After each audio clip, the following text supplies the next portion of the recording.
let's look at the NBA's Central Division. Who came? Well, who arrived? Well, who signed? Who left? Are teams better? Are they worse? Is Michael Bolton a legend? Well, we know the answer to that one. I think we do, if we push the button. Thanks, Josh. It's Michael Bolton here, and it's time for another episode of the Locked On Fantasy Basketball Podcast. Let's get to it. Let's get to it, indeed. You are Locked On Fantasy, your daily NBA fantasy podcast. Part of the Locked On Podcast Network, your team every day. Hello and welcome to the Locked On Fantasy Basketball Podcast, brought to you by Basketball Monster. My name is Josh Lloyd, and I have not been waived twice by the Utah Jazz. I'm also the lead fantasy analyst at basketballmonster.com, and you can find me on Twitter as always, at redrock_bball, on TikTok at redrock_bball, and on Instagram at Locked On Fantasy Basketball. Today's episode is brought to you by the GameTime app. Download the GameTime app, create an account, and use the code LOCKEDONNBA for $20 off your first purchase. Terms apply. Thank you also for making Locked On Fantasy Basketball your first listen every day. We are free. We are available on all platforms. So hit the thumb, hit the bang, leave your comments. Like I've said in all of these off-season recap shows, there is stuff still waiting to happen. One of those things did happen, and that was Russell Westbrook finally being moved, and he will get bought out again by the Jazz, and he will end up with the Denver Nuggets, which they have absolutely no backup point guard. I hope that he doesn't fool Russell Westbrook things. We'll see. But honestly, like, their backup point guard was Jalen Pickett. So it is definitely an upgrade in that one. But that's not what we're talking about. We're talking about the Central Division. And as always, there's always one pesky team in each division that's sitting there go, I think you can do something more. And that, for this division, is the Chicago Bulls, because surely they're going to do more, I would guess. But we'll talk about what has actually happened so far. So let's go through the NBA's Central Division, and then hopefully before we get to the West stuff, we get a little bit more movement on some of those teams over there, although I really, really do doubt that, unfortunately.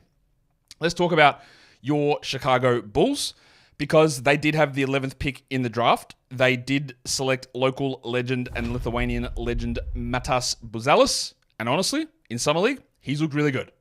Now, as always, when you are assessing Summer League, you need lots of grains of salt. If you like a player and they play well, then you're fully justified. If a player stinks and you didn't like them, then you're fully justified. If a player you like struggles, then it's just Summer League. We know the rules, right?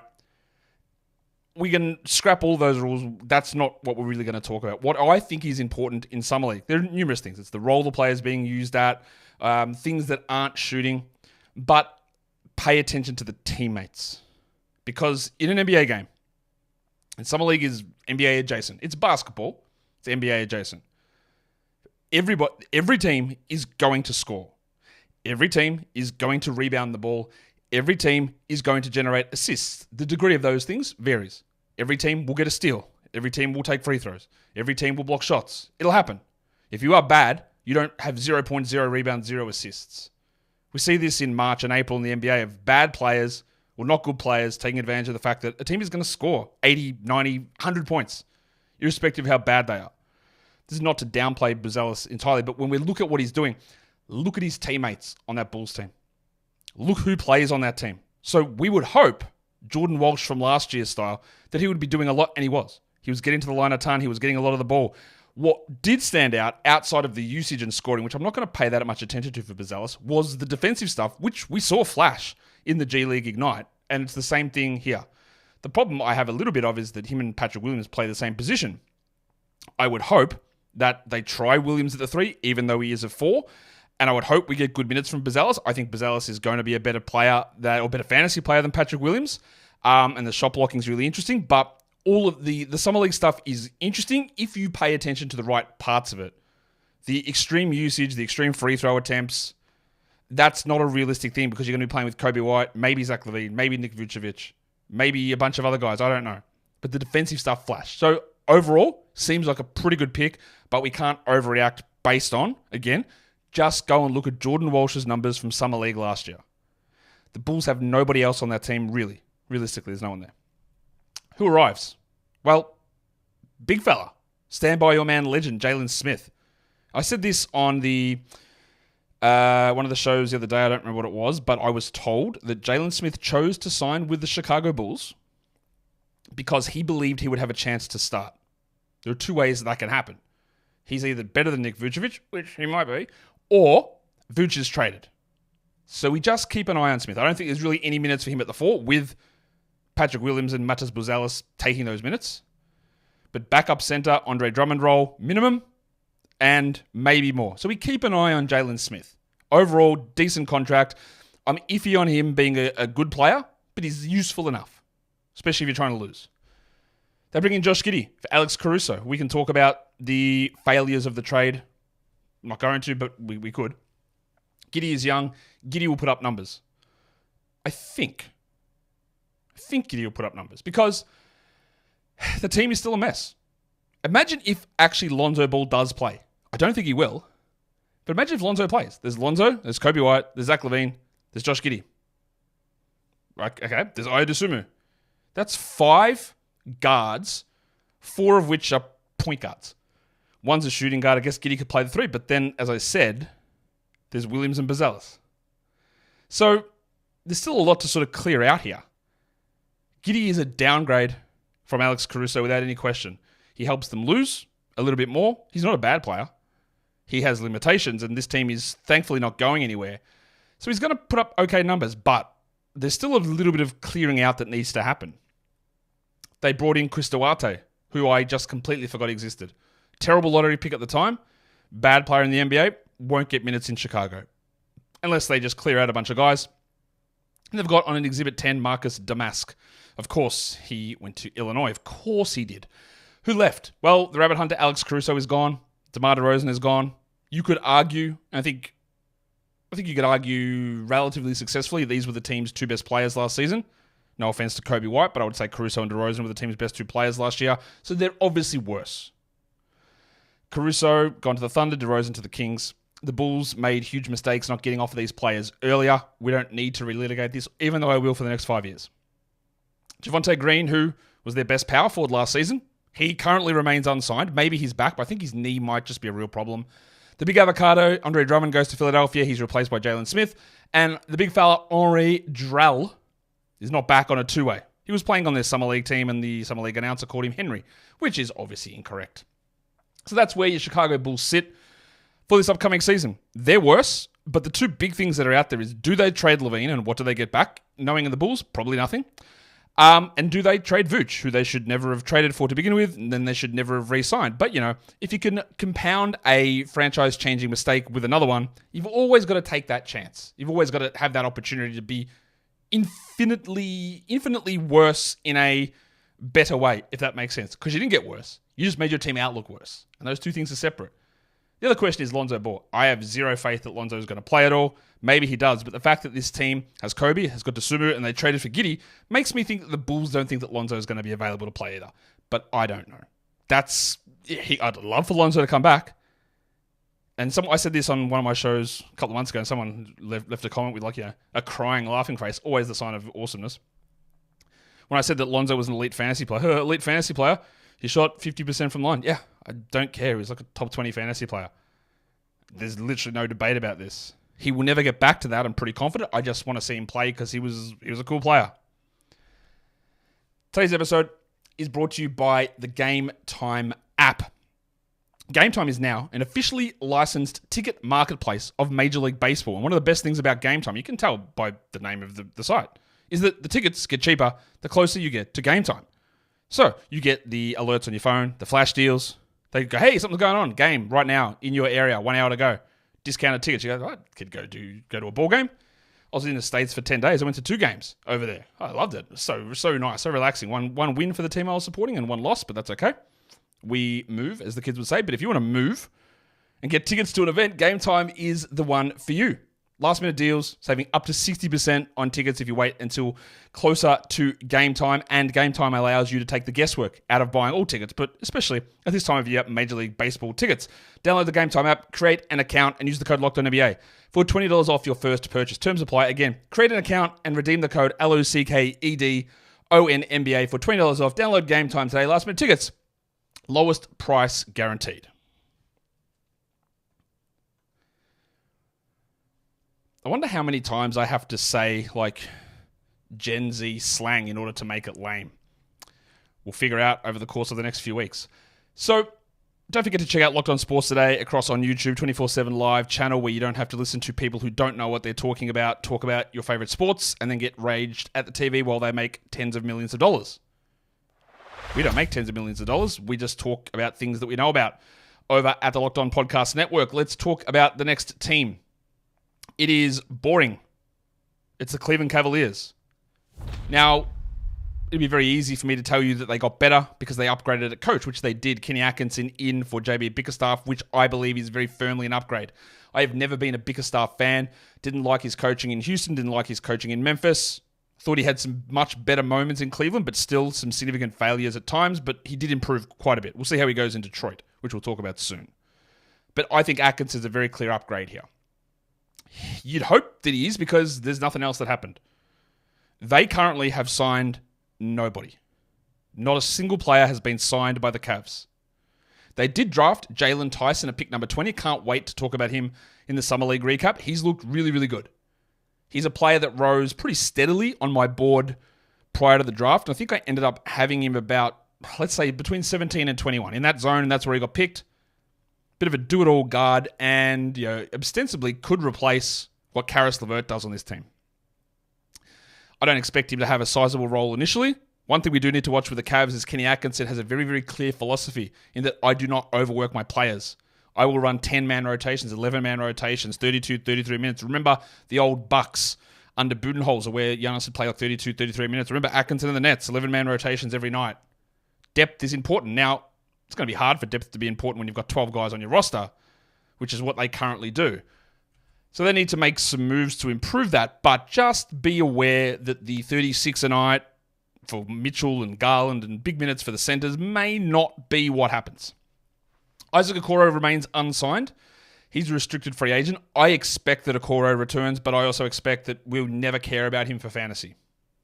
Marcus Morris Sr. was also on this team last year. He's washed. He'll have the occasional outburst, but we don't need to care too much. I think he might be back. Two of their backup centers last season, Damian Jones and Tristan Thompson, have not been re-signed. Jones was bad. Thompson was better, but still bad. Amani Bates and Isaiah Mobley were on two-way contracts last year. I forgot to put Pete Nance on this list as well, but he was also on a two-way, and none of those guys are back. Bates was playing for their Summer League team, so I'd expect there's a chance that he returns, but I also think that not a single one of those players, Okoro, Morris, Jones, Thompson, Bates, Mobley, or Nance, is going to have really any impact on this team, even if they did return. But they need to get guys in. They've got 12 guys on the roster. They have no two-way players signed at all. So they're just taking a lot of time. Why? It's curious, isn't it? Should we do the Windhorse hands? Why is there only 12 players signed? Why are there no two-way guys signed? What are they waiting for? Who do they have lined up? There's not many good free agents left. I wonder what they're up to. Don't know when we'll find out, but that is just a little curious that they've just signed nobody. They've made no trades. They made one draft pick, and their roster is empty. There's 3 full-time roster spots left and 3 two-ways left. It is just something to pay attention to. Let's talk about our favorite franchise, the Detroit Pistons. All right, anecdote time. Settle down. Got a story for you. So, like I've said on a few of these shows, I told you I'm going to sprinkle in some Summer League stories throughout these shows. So we were staying at the hotel where there was roughly, I'd say, 10 NBA teams. I joke. I'm not joking. I reckon I saw Zachary Ricochet in the hotel 10 times. I saw Donovan Clingan 5 times. I walked past Kyle Korver like 7 times. So obviously the Hawks and Blazers were there. The Pistons were there as well. There was 10 teams at least in the hotel we were at and in the area of the hotel we were. So there were just NBA players, officials everywhere. I told you the Tom Thibodeau story already. So we get into the elevator. We're right at the top. Not in the penthouse. We're at the top. So we get in. Lift stops. Elevator. I said lift to someone in America. They go left. Yeah, elevator. Same thing. Jumped in the elevator. Moved down about 2 floors. Doors open. Guy walks in. Right? I go, it's Dwayne Casey. So Dwayne Casey walks in the elevator. And I go, okay, that's cool.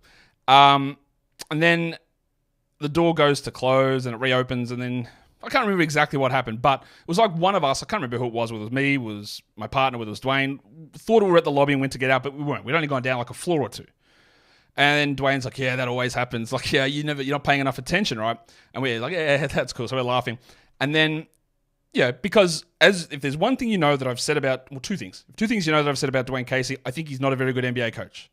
And I thought that was the case for a long time. But I also said, I think he might be the best bloke in the entire league. And there's value in that. And for certain teams, that good blokeness and that niceness is valuable. And everyone has always said this, one of the best blokes you will ever meet at the NBA. That has been a constant thing that I've said about him. Bad coach, very, very good bloke. Fantastic bloke, right? Remember that part of it. So, long story. So, Dwayne starts talking. He's like, oh, so where are you guys from? So my partner's in the elevator with me. She goes, oh, we're from Australia, from Melbourne. She goes, how about you? He's like, I live, because I live in Seattle, and but I actually work, I coach in Detroit. And it was going, she goes, I coach basketball in Detroit. So it's going, she doesn't have no idea who he is. And I go, I interject, go, you're Dwayne Casey, yeah? He's like, yeah, I am. I go, I work in NBA media. And then we start chatting for a bit. And then we go off and go, have a good night. See you, Dwayne. See you later, right? Next day in the elevator, go to walk back in. Doors open, or maybe 2 days later, doors open, Dwayne Casey walks out. I'm like, okay, here he is again. As I walk past, Dwayne Casey fist out, goes to the fist bump. Hey man, how's it going? Everything in Vegas treating you well? Hope you have a great day. Good to see you again. We'll catch up soon. Like, is this man the best bloke in the world? Like, I met him in the elevator for 1 minute. He remembers me 2 days later, and we're fist bumping coming out of the elevator. Best bloke ever. On to your Detroit Pistons. I didn't see Las Vegas resident Troy Weaver there, though.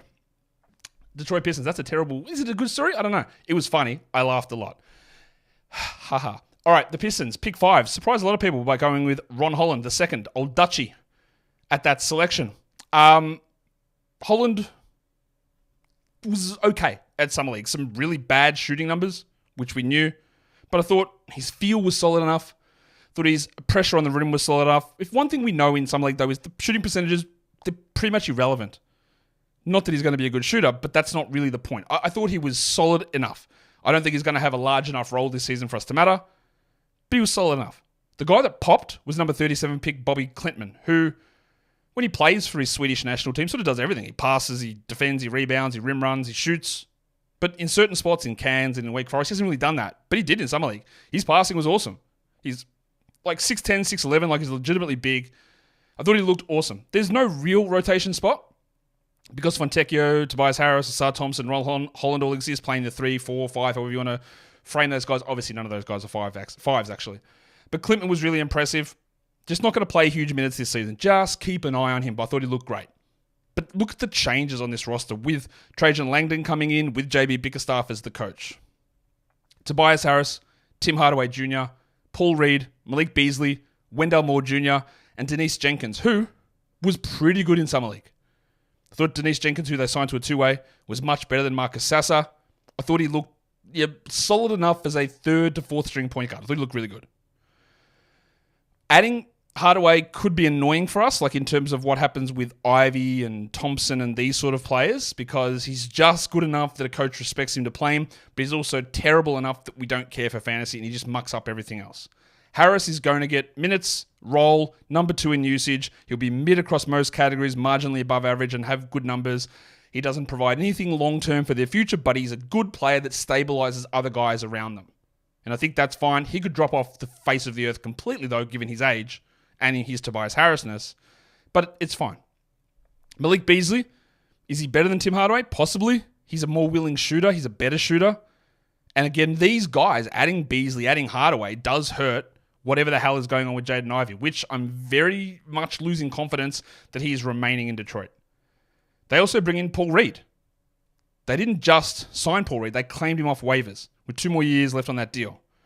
At the moment, I would expect that Reed is the third string center behind Duran and Stewart.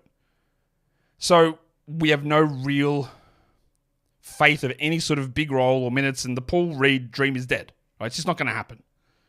I don't think. I still think Reed is impactful. You heard me talk about him on the players who are impactful but not rated highly in fantasy necessarily, and Reed's one of those guys. But maybe he's ahead of Isaiah Stewart. Maybe they play Stewart at the 4, which would be crazy given they've got Harrison Fontecchio. I hope they don't. But Reed's the third string center. Wendell Moore, don't think he's good, and Jenkins is fine. But look who they lose. Chimezie Metu hasn't signed anywhere. Jim Wiseman went to Indiana for some reason.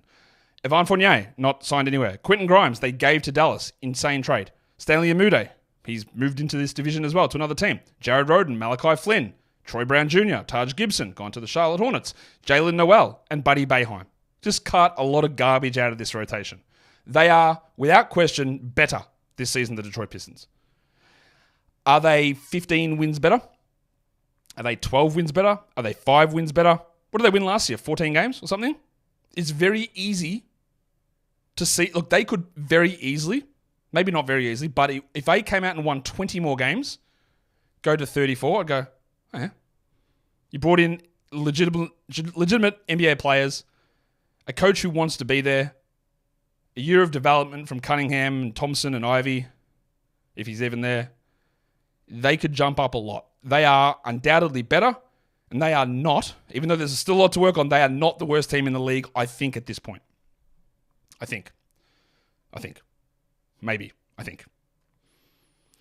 So, it's a lot of talk about your Detroit Pistons. Let's go on to the rest of the teams in this division. Let's go to the Indiana Pacers. They did not have a first-round pick because they traded that away in the Pascal Siakam deal. They obviously re-signed Siakam, and their off-season moves are pretty limited.